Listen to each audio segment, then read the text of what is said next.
Live செய்திகள். இலங்கையில் இருந்து சரிகமப நிகழ்ச்சியில் பங்கு பெற்றவர்கள் தற்பொழுது அதிகரித்துக் கொண்டே வருகின்றார்கள். இலங்கையில் இருந்து முதலாக ஜனனியின் பெயர் மிகவும் புகழ் பெற்றிருந்தது. அதனைத் தொடர்ந்து அசானி, கில்மிசா, தற்பொழுது இந்திரஜி என்று அந்த பெயர்கள் பிரபல்யம் பெற்று வருகின்றன. இந்த சரிகமப நிகழ்ச்சியை பல பேரும் இலங்கையிலிருந்து கலந்து கொண்ட பாடலுக்காகவே பார்த்து வருவதாகவும் கூறப்படுகின்றது. கடந்த காலத்தில் இந்தியாவில் நடைபெற்று வந்த சரிகமப சாம்ஸ் 3 நிகழ்ச்சியில் பல சிறுவர்களும் கலந்து கொண்டிருந்தார்கள். அந்த சிறுவர்களின் திறமைகள் இந்தியாவில் இருக்கின்ற பல பேருக்கு மத்தியில் பிரபல்யம் பெற்றிருந்தன. இசைத்துறையினர் அந்த குரல்களை பார்த்து ஆச்சரியமடைந்திருந்தார்கள்.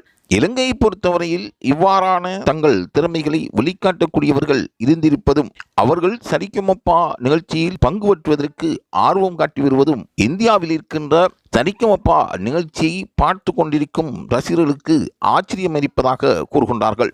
இலங்கையை பொறுத்தவரையில் இந்திரஜி தற்பொழுது தனது திறமையை நிரூபிப்பதற்காக தன்னால் இயலுமான பயிற்சிகளை பெற்று வருகின்றார்.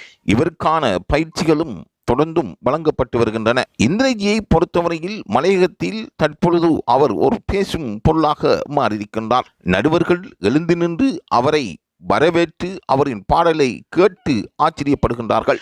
மறைந்த எஸ்பிபியின் குரலில் தானாக முயற்சி செய்து பாடி அவரின் இசை நுணுக்கங்களை அறிந்து இவர் பாடுவதுவே அங்கு ஆச்சரியமான விடயமாகும். சங்கீதத்தில் பரிச்சயமில்லாவிட்டாலும் அவர் மிகவும் பரிச்சயமானவர் போல் சங்கீதத்தை அவர் விளங்கி சுயமாக அந்த எஸ்பிபியின் பாடல்களை பாடிக்கொண்டிருக்கின்றார்.